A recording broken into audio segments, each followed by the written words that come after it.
Hello and welcome back to The Fourth Wall, where we'll be reviewing the 2019 film Bombshell, starring Charlize Theron, Nicole Kidman, Margot Robbie, and John Lithgow. Usually I like to start one of these review videos with a joke or a bit, but with this movie, as much as they try to make the subject matter breezy and digestible, making a joke kind of felt like not the thing to do. I'm not even sure what joke I could even make, given what this movie is about. I mean, hey, did you hear of the one about the woman who was objectified and sexually assaulted at her workplace? Because it happens. But let's talk about Bombshell.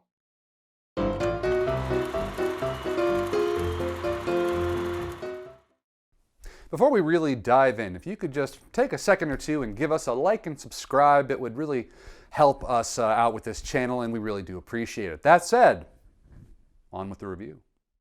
Bombshell is a film directed by Jay Roach that is being released at the very tail end of 2019, possibly making a last-minute grab for some award considerations. Is it worthy of taking home some golden statues, or is it simply some much-maligned Oscar bait with delusions of grandeur? Let's talk about it. First of all, this is going to be a bit of a spoiler review because, to borrow a term I've heard used on other programs, this movie is one of those boats pictures, also known as based on a true story. So, history spoiled it first. I am just recounting the events as the movie does. The style of the film seems to be a spiritual successor to last year's Vice and 2015's The Big Short, which was written actually by the same screenwriter as this film. I have to say I love that there is now what seems to be almost a new genre of film emerging with these things. It feels like a hybrid of the standard narrative with a documentary. So the story will be just zipping along, and then the character that we just saw interacting with people in the scene will turn to the camera to explain the context of what is going on, sometimes accompanied by stock footage, visual aids, what have you. It's a fascinating sort of spoonful of sugar way to get a complicated story, which could be hard to digest, into the audience's understanding. Also worth noting, much like the director of The Big Short, Adam McKay, the director of this film, Jay Roach, spent a lot of his earlier career doing a lot of lowbrow comedies like the Austin Powers films and the Meet the Parents series, so this is definitely a step up. So, what's this movie about? Well, the one thing Kayla Pospisil, pardon my pronunciation, as played by Margot Robbie, ever really wanted was to be on television. She believed that with her drive, talent, and particular worldview, Fox News would be the place to make that happen for her. Whereas Kayla is fictional and said to be a composite of many people's stories at Fox News, we also follow Megyn Kelly and Gretchen Carlson, who are famously real former Fox News hosts, as played by Charlize Theron and Nicole Kidman, respectively. After setting up where these three women were in their separate careers in the first act, we see and hear about the events that causes them to come forward with sexual assault allegations against Roger Ailes, the former head of the conservative network. Now, although we spend a fairly even amount of time with each of the three lead women, it is Margot Robbie's character that acts as a sort of audience avatar, so that we have someone who needs the exposition about how things work at Fox News, as she was the newer employee at the network. The film moves at a truly brisk pace as we are ushered through certain events of the 2016 election through the eyes of these Fox News anchors and their inner circles. We watch as Gretchen Carlson slides in the ratings and is eventually fired. We see Megyn Kelly, after criticizing the behavior and demeanor of then presidential candidate Donald Trump, taking very personal attacks from Trump himself and from Trump's supporters. We also see the introduction of Kayla Pospisil into the world of Fox News and the world of Roger Ailes. Roger Ailes here is played by the great John Lithgow, who loses himself in the repulsiveness both inside and out of his character. Pospisil also becomes very close with a co-worker named Jess Carr, also a fictional character played in a wonderful turn against type from one of my personal favorite current Saturday Night Live stars, Kate McKinnon. I really could have used more of McKinnon's character here because she presented with some true interpersonal conflict between her personal views and her job at Fox in the movie. I won't go into too much detail there since she is fictional. History didn't spoil her story. At any rate, her relationship with Margot Robbie is where we get the whirlwind tour of Fox News and the lowdown on how the place runs behind the scenes. Also, side note, I would love to see McKinnon take on some more dramatic roles in her future. We then see a similar track of each of the three lead women. Each of them, once with bright, assertive ambitions, get marginalized, objectified, or just pushed aside by Roger Ailes. We hear stories and see examples of sexual harassment and assault that are truly monstrous. Fair warning to anyone who may have a negative reaction to depictions of sexual harassment and or assault. At times this movie made me very uncomfortable and upset. Mercifully, we don't see any of the more illicit sex acts performed here, but we do see a certain character being told to pull up her skirt as to show off her legs, as Roger Ailes looks on, breathing heavily as he says over and over, "Television is a visual medium."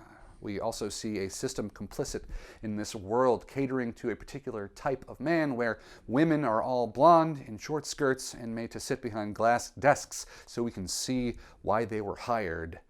Ew. Side note, Ailes clearly had a type, as is strikingly pointed out when we see all three of our leads standing shoulder to shoulder to shoulder in an elevator. When we also see the full force of a network built to protect the powerful and to silence the victims. It truly made my stomach turn. The rest of the story goes as you may assume it might. The women come forward with their allegations. Ailes tries to discredit them, but eventually it leads to what indeed happened in history. This is a difficult film for me to discuss. I will, of course, tell you what I liked and what I didn't in terms of the film itself, but I also think it's important to discuss the context that this film lives in. First of all, for those who think that this movie is going to have some in-depth look at the rise of Donald Trump and the current Republican Party, you won't find that here. That's not what this movie is about. If anything, that's merely the setting. Also, if you are under the impression that this film is going to be some liberal hit job on all things conservative with conservative politics and Fox News as an organization, it's not that either. Yes, many of the actors involved are famous liberals in Hollywood. The filmmakers, however, seem to be taking extra care to make little actual statement about conservatism and where it is today. Whenever the wider world of politics comes into frame, it usually is someone verbally attacking one of the news anchors for saying something with which they didn't agree. Liberals and conservatives are under the same lens in that way. Indeed, the film avoids the broader conversation about Fox News and the rise of Trump in favor of the very personal stories of the three lead women. I can tell you that I personally found it frustrating at points that we have this story of sexual assault and the general treatment of women in our society, while they seemed to very intentionally avoid making much of a statement about the larger topic. They pretty much stopped their message with, "Women are mistreated, this system is rigged against them," and that's all we're going to say about that. At the same time, Fox News was one of the largest contributors to the rise of not just one of the most misogynist men to ever sit in the Oval Office, but also the culture of toxic masculinity as it is today. There are many film scripts worth of content that are just left on the table here, but maybe that's just another movie for another time. What this movie is, to get to the point, is very well done. Yes, they keep to the shallow end of the pool when it comes to world events, but they dive into the deep, murky waters of the personal experiences of women who were mistreated in the most intimate of ways. This movie achieved something that I didn't think that it would. It made me feel something for these particular Fox News personalities. As much as I personally think that what these women stood for professionally is against pretty much everything that I believe, no one deserves to be dehumanized. No one deserves to be demeaned for professional advancement. No one should be put in the position that they need to deliver sexual favors to prove some kind of fealty to a person in a place of power. They made me see these women, as human beings, as not just conservative news anchors. And if you know me at all, that's some pretty high praise. In terms of performances, the actors are all in top form, and with in particular high notes being Charlize Theron and John Lithgow, who completely lose themselves in their roles.